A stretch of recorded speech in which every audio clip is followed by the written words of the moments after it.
So we need to talk about Olympic karate.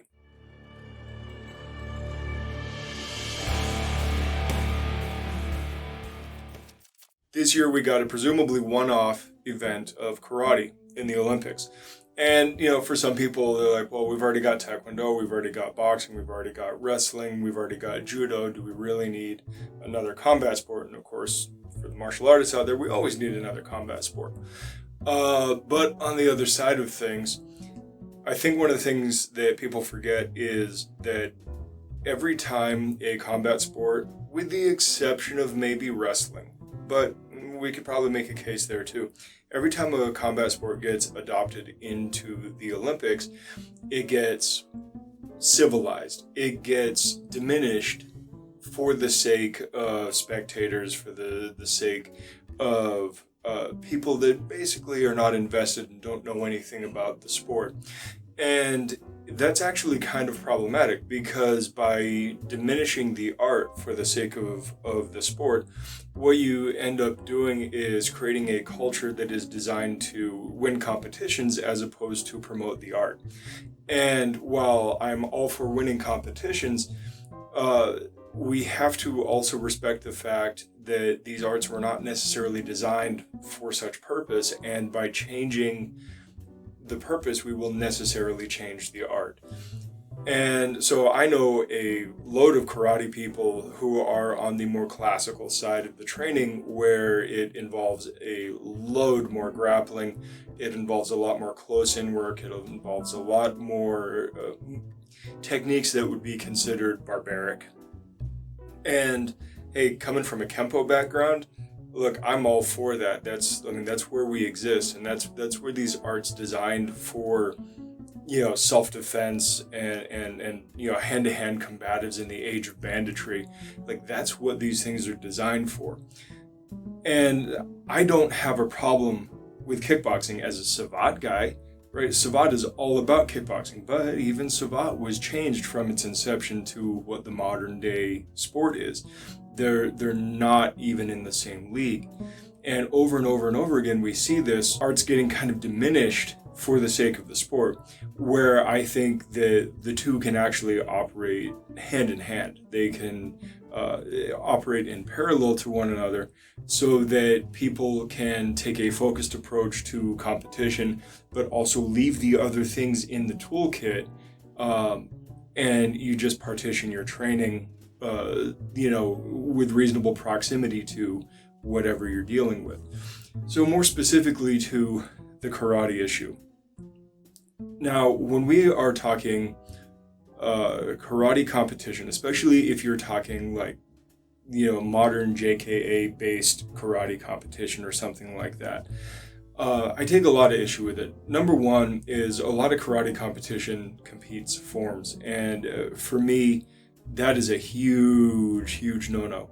Forms are not only not designed for competition, they're not performance art. Forms are not something that you can necessarily look at somebody based on even their technical precision or their athletic performance of their understanding of it and how they're using that form and how it's manifesting in their training.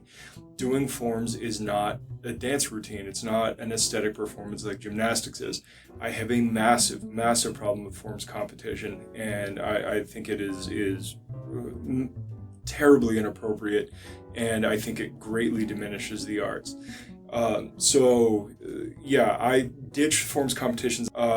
It's ridiculous. Should not be done. I do not support it, and I do not recognize anybody's awards for winning kata competition. Now, on the sparring side, the kumite side of the karate competition, right? It was contact, but it was light contact. It was stop and go point sparring, which I will get to in a second. Heavy limitations on ways they can attack and ways that they can score, essentially reducing it down to kickboxing with limited scoring options and very specific rules on takedown scoring. And maybe they did that to differentiate from Sandow a little bit, but it wasn't the right way to do it. And of course, then we have the big black sheep in the room, which is gold medal going to a guy that got knocked out because his opponent's strike that won the match was deemed too forceful. Despite the fact that the guy kind of leaned into getting hit and, well, basically fought poorly. And that's all I'm going to say about that. That obviously is a huge, huge negative on what this is. So I can't really approve of or appreciate that in any way, shape, or form, even on the sportsmanship side of it. Let's talk about this sparring format for a second. So, number one, I don't like point sparring. Now, as a training tool, I can get behind point sparring as a training tool. And in fact, I think point sparring as a training tool can be extremely useful because it gets people used to the idea of getting in a clean shot without getting hit. And it actually rewards them for getting in a clean shot without getting hit. However, we all know if you watch full contact striking competition of any sort, we all know that people can land clean blow after clean blow and still not win. So winning a competition, competing on the basis of clean blows, it's just a massive shift of priorities, and it's kind of the wrong priority. Now, it's not that it's a bad priority, it's that there are many, many other things, and one of the huge things, and look, Wing Chun guy speaking here, Savate guy speaking here, but the thing is that you can't bank things off of the one big blow. It just doesn't work out that way most of the time, which means that you need to be able to throw things in clean combos as well. You need things to crescendo into a big move. You need the little moves to set up something. Like, there's a lot more that goes into it than just landing one clean blow. So I cannot get behind competing with point sparring. I can see using it as a training mode, but I can't get behind it being competed in. Having this stop and go, stop, score a point, and then move on, it completely destroys all these other great strategies that go into actually winning a fight. Even for the sluggers out there who like to take one to give one, and while I don't ever want to endorse people just taking hits, the fact is that you're gonna take hits, and being able to push through that is a massive skill as well. And so to that point, I cannot recognize anybody who wins a point sparring competition as any kind of champion or anything like that. It's just not legitimate. It's not. And so not only are you not using the skills that your art is actually designed around, but then you're also testing them in the most artificial way possible. So stripped down kickboxing with an artificial scoring system is about as far from the reality of combat as you can possibly get, and basically tells you absolutely nothing. In fact, I have met and sparred with people who were excellent at point sparring, and they're terrible fighters. Just downright terrible fighters. Really, really great at landing a first blow. Really, really, really, really terrible fighters. So the fact is that it doesn't tell you anything. It's nothing to be proud of. And this is a problem. This is a massive problem for the martial arts, and in this case for karate culture.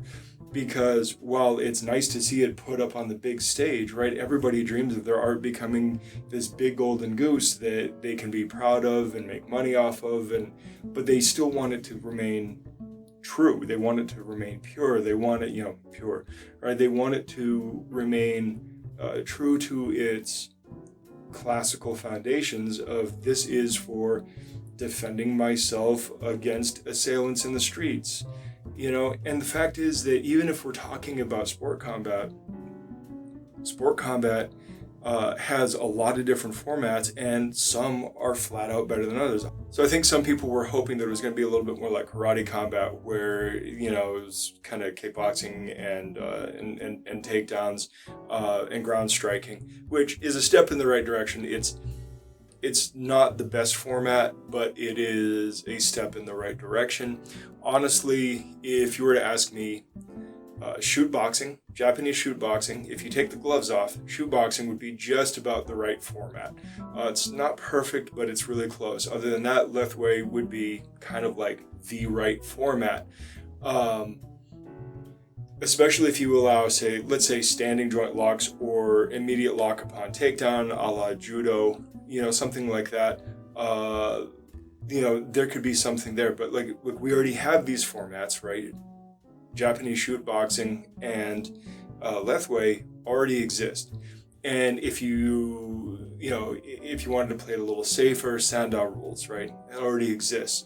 So I understand them wanting to maybe differentiate themselves from these other sports, but the fact is that a sporting format is just a format, and I would much, much rather see a more inclusive format that allows a broader spectrum of the techniques and strategies that are actually built into these systems to be utilized.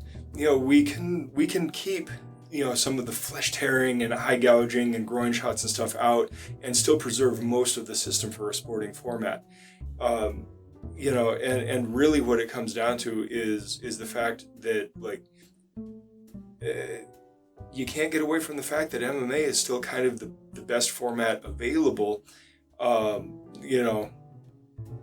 It still maybe isn't perfect, but it's still the best format available for people even in the traditional martial arts. Yeah, you got to learn some additional ground fighting, which most traditional arts don't deal with, but it's still a better option than most of these other options. But the fact is that even if you just want to be doing striking with some limited takedowns or whatever, those are all good. At the end of the day, the biggest problem with this is it's a formatting issue. And the formatting issue that we have is the fact that when you look at what karate is, when you look at the toolbox, the strategies, the tactics that karate instills in its practitioners, if done in the classical manner, is so much broader, so much more far-reaching in nature than a simple kickboxing match. And reducing it to a simple kickboxing match, even with the inclusion of takedowns, is just not quite enough. It pulls you away from the actual art that you train so much that the scenarios that you're actually training for, the bunkai that you actually pull out of the forms, don't have a chance to manifest because essentially you're competing in a context that the art was not designed for.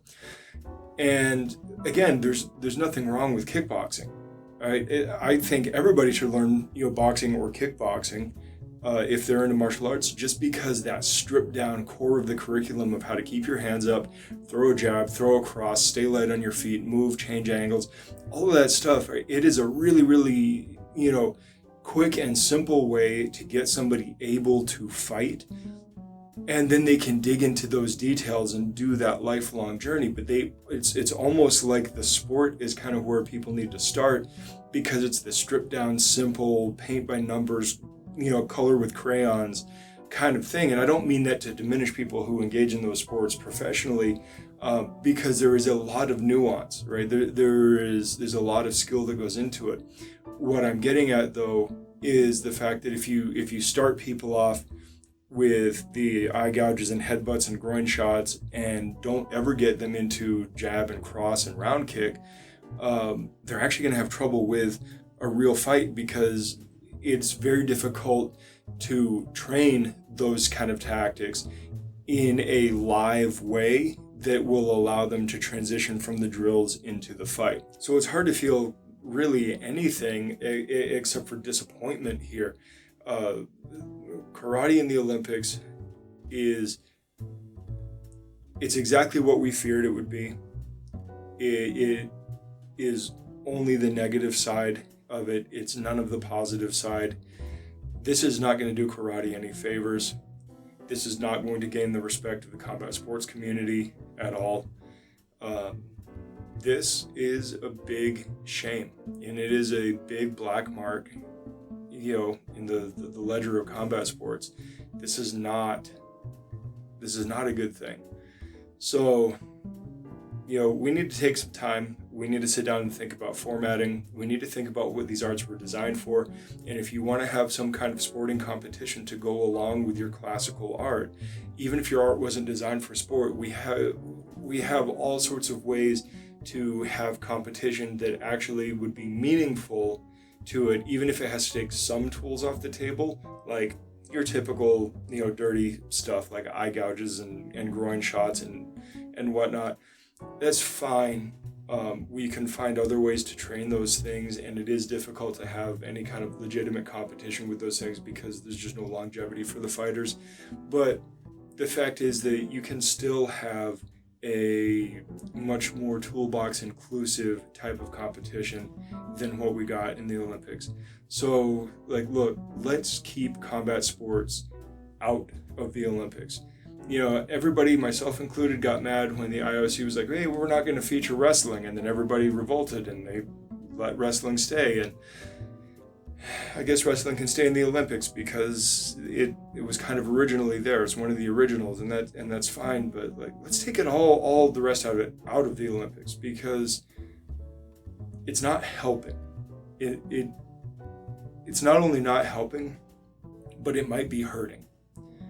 It helps the pocketbook of weak-willed instructors who don't mind teaching watered down crap. But it's not good for the culture, it's not good for the arts, and it is not helping preserve any of these arts. In fact, it is mutating them in a way that it's just not useful. It's a pug. So, I don't know. I'm done. I will talk to you guys later. Good journey. Thanks for watching. Like, subscribe, share, give the dog a bone. You can follow us on our other social media accounts, and if you really like us, you can head over to Amazon and buy a shirt. You can also go over to Gumroad and purchase some of our instructional courses. All of the links will be provided and also on our website. If you happen to be in the Phoenix area, we would love to meet you. Come drop in for a class, even just to chat. And if you're looking for a new home, we would be happy to have you. So until next time, good journey.